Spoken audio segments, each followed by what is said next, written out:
I go back to like what I learned about the Woodward, Bernstein, Nixon thing at Watergate. That was all essentially an intelligence operation. Have you ever looked into that? You know, I had Some. Bill Murray on the podcast, and Bill Murray said one of the wildest things. He read the first 5 pages of Bob Woodward's biography on John Belushi, Wired. He read the first 5 pages. He goes, "Oh my God, they framed Nixon." Oh, really? Oh, wow. Isn't that crazy? Yeah, no He's kidding. like, what they wrote about my friend was so not true. It was so wildly off. He said John Belushi was a lightweight. John Belushi would have a couple of drinks and he'd be fucked up. He wasn't like a big partier. That time he did that speedball is probably the only time he ever did it in his life. But Woodward had him painted as this maniacal, off the rails, just drug-addled monster.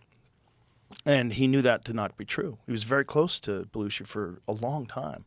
And so he was like, oh my God, they framed Nixon. And then when I told him the whole story, you know, what Tucker Carlson had told me about Woodward being an intelligence asset, and then that was his first job ever as a journalist was Watergate, and that there's FBI guys that were involved in it and the break-in, and the whole thing was they tried to get Nixon out of there, the most popular president in the history of the country in terms of the vote, and they were successful.